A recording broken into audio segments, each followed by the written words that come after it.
Good afternoon and welcome to the Midday News. Here's what we have in the bulletin. Employee of the Integrity Commission shot and injured. Questions raised over repair of St. Anne Infirmary. And later in sports, Harborview stay atop of Group B in CONCACAF Caribbean Cup. Thank you for joining us. I'm Shane Masters and here are the details.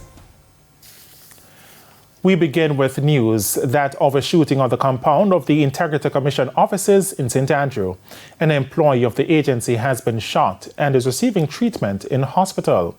TVJ News was informed that the shooting took place sometime after 11 o'clock. It's believed a briefcase in his possession was stolen by his attackers. We'll have more on this developing story in subsequent newscasts.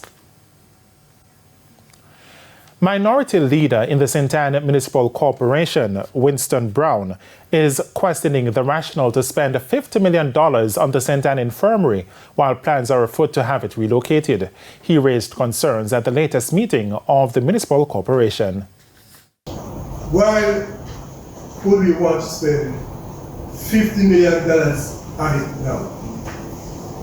I think that money could go far away to help us to build a new building. I think we might have to know what we are doing with taxpayer money. I think that we just waste of spending $15 million to repair the infirmary at this time. The $50 million allocation was announced by local government minister Desmond McKenzie following a tour of the facility which the media was barred from. According to Mr. McKenzie, the institution is in a state of disrepair and needs emergency work.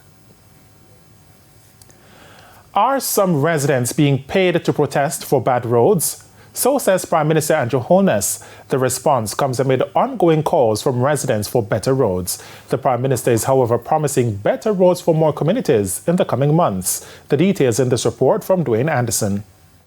Cries and complaints for better roads, a common feature of everyday life in Jamaica. But a stunning claim this afternoon from the Prime Minister Andrew Holness about the motive behind some of these civil actions. I am aware that there are many protests that are being orchestrated. And we know, some people are being paid to do this. Mr. Holness did not state who are the people paying residents to protest, but did explain that many of the roads residents are protesting for did not fall into disrepair since he took office. During the time when the opposition was in government, those roads were being protested about. Many times. And those roads were in a deplorable state of disrepair. And they were never repaired, never touched. That said, he explained the government is in a better position now to fix more roads, thanks to the economic management of the country. The Prime Minister is therefore promising improvements for some roads. Many of the roads will be fixed through the recently launched Spark program. He also gave an assurance that roads won't be fixed on a partisan basis. The challenge is not the money. The challenge is how to spend it without corruption,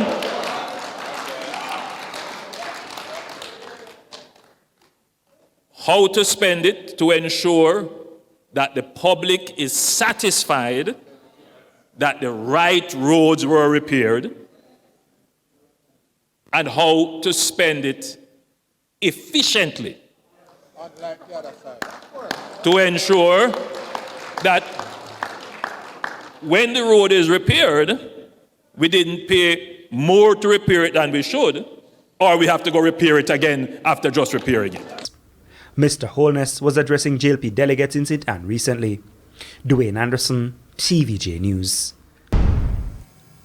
Health Minister Dr. Christopher Tufton is expressing optimism that the Tobacco Control Act tabled in Parliament in 2020 will be passed this year.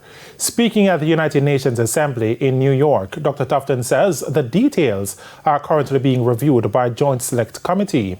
He highlighted why the legislation is critical for countries like Jamaica. While we salute and applaud the work over the last 5 years, and even before that, we have the issues of the strength of the tobacco lobbies, which is well networked and well resourced. We have the issues of enforcement, particularly in countries where inequality is a big issue, and poverty, where guerrilla marketing tactics are used to use individuals to promulgate marketing and promotion of tobacco consumption on a house-to-house level.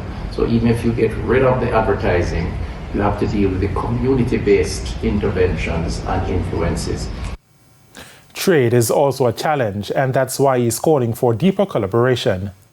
It is true that with increased regulations, you find greater room and incentive for illegal tobacco. So it means collaboration with ministries of trade, with customs, with the international flow of goods, and I think a lot of intervention is required there.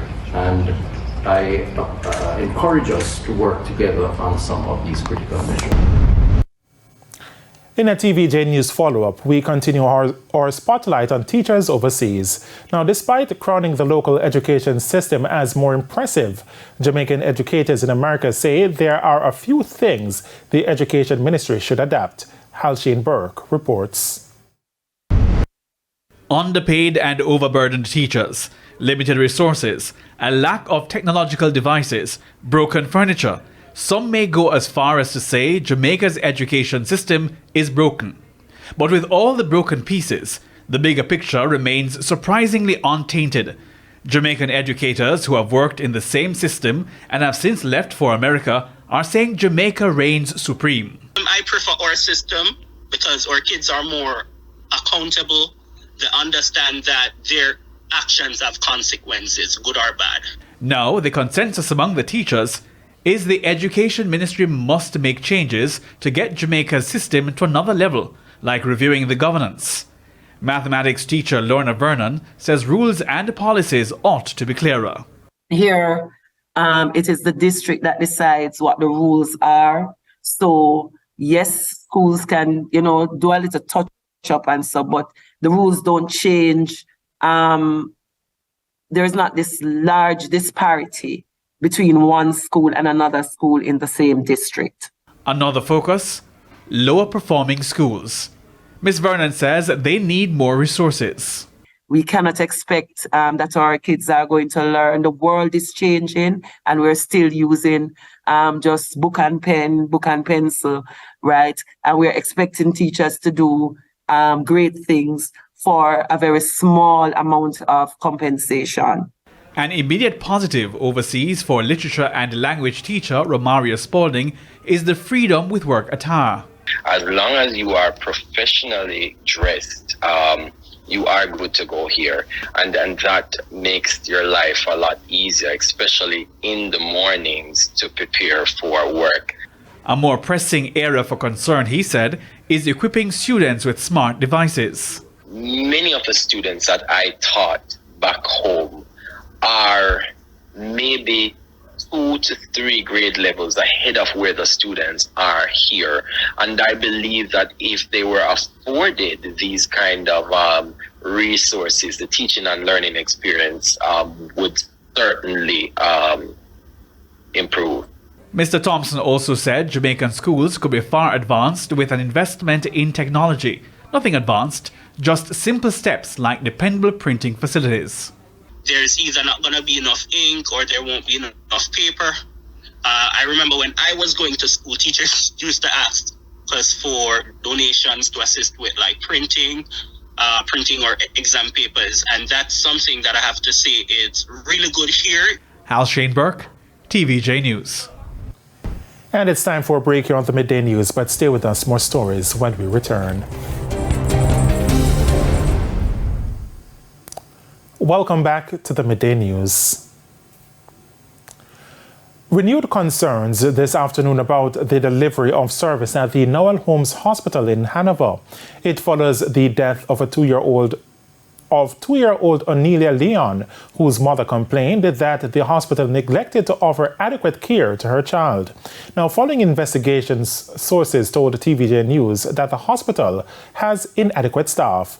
Onelia's mother, Carmon Cabell, believes that is one of the reasons why her child's case was not treated as an emergency. Onelia, who had a heart condition, died days after she tested positive for dengue. When we go to Noah's home with children, they must look on children first. Children come first. You have to look on children first at the hospital. You can't leave the children them and say, it's emergency alone you they do. All me they beg Philip to help, no one to help me. Then tell me if we go and sit down, doctor to pay attention to me. A one doctor and a one nurse. Oh, a big hospital if you have one doctor, one nurse working. How comes? How much people sit down out there bawling for pain, they want to go into doctor, security, they say, it's one doctor, one nurse, if you cannot wait, find somewhere else, it's emergency they are doing. The hospital told TVJ News that an investigation is being carried out into the incident. And it's now time for the Business Minute. Tropical Battery is to offer a zero-emission delivery service application through its subsidiary Tropical Mobility. Tropical Mobility was awarded a $7 million Jamaican innovation grant to commercialize a service called Tropical Delivery. The company was selected for the grant by the Development Bank of Jamaica under the Boosting Innovation Growth and Entrepreneurship Ecosystems Big E program.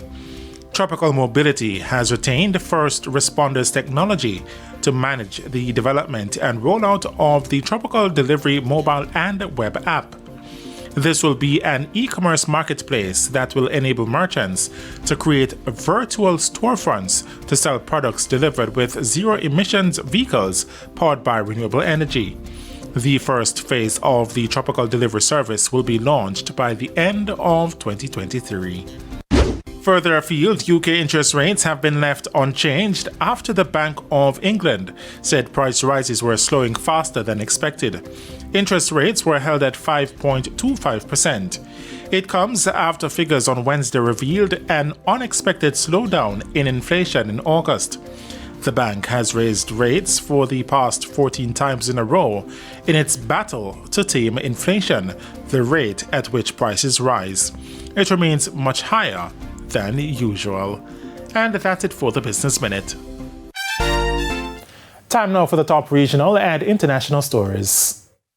In the region, Guyana President Dr. Mohamed Irfaan Ali says he will not be taking threats against its sovereignty from Venezuela lightly and will spare no effort to defend its territory. In his address at the United Nations General Assembly, President Ali said that Venezuela is continuing to make illegal claims against Guyanese territory, even though the International Court of Justice (ICJ) is currently hearing a case to determine the legality of the Geneva Agreement of 1966, which set the border of both states. Venezuela is claiming lands that account for 2/3 of Guyana. The latest attack on Guyana's sovereignty came in a press release issued through the Venezuelan Foreign Affairs Ministry.